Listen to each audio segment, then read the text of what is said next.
posts at the minute are on the worship of God as a holy priesthood, and in particular worshipping his attributes and what John Calvin often calls the study of God is something that should of course be central both to our lives but especially in our worship.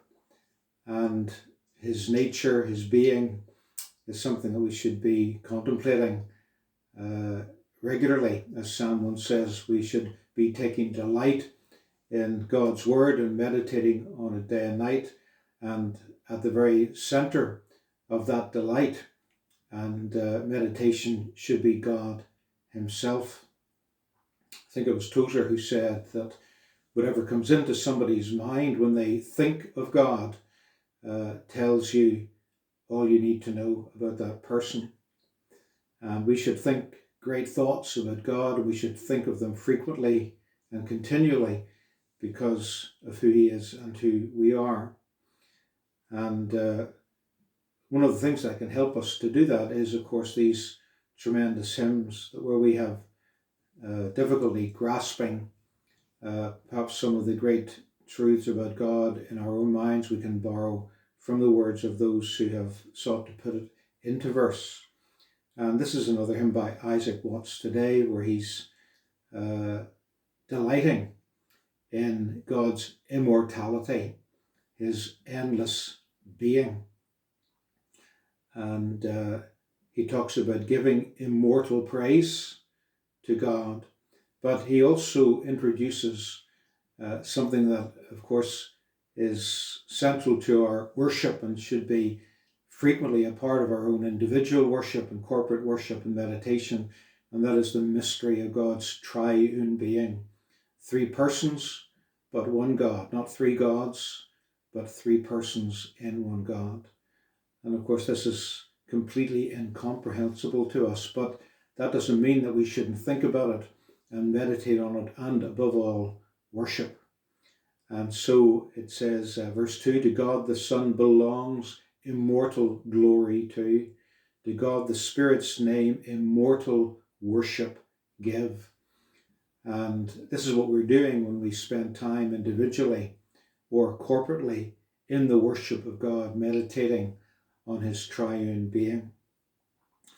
And one of the things that the hymn writers can really help us with is where we find it difficult to get the words to express our thoughts. They come up sometimes with just a line or two or a phrase that almost takes your breath away. There was a hymn in the last couple of days where Isaac Watts says that God is in heaven, we below, be short our tunes, our words be few. A awesome reference checks our tongues, or checks our songs. And then this last line just takes my breath away. And praise sits silent on our tongues. What a thought to meditate on and pray about. And I love this hymn particularly because of its last 2 lines. The last verse goes, to God eternally be highest homage done, the undivided 3 and the mysterious one. And then these 2 lines, where reason fails with all her powers, we seek to meditate on his triune being, and our reason fails us as we seek to do so. But he doesn't stop there. He goes on to say, their faith believes. And he doesn't stop there. He goes on to say, and love adores. And so the mysteries of God's being lead not us to faith, but to love and adoration.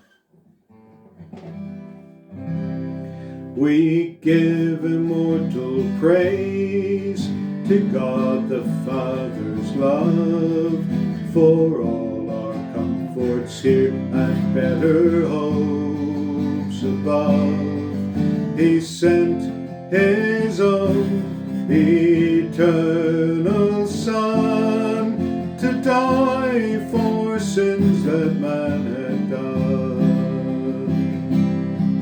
To God the Son belongs immortal glory to, who bought us with his blood from everlasting woe.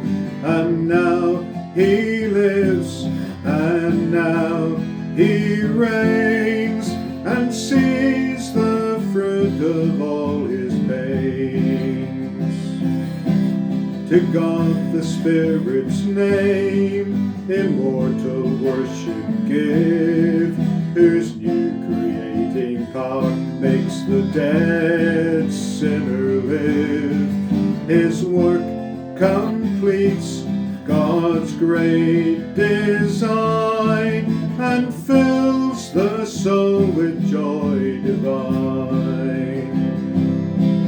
To God eternally be highest homage done, the undivided three and the mysterious one, where reason fails with all her powers, their faith believes and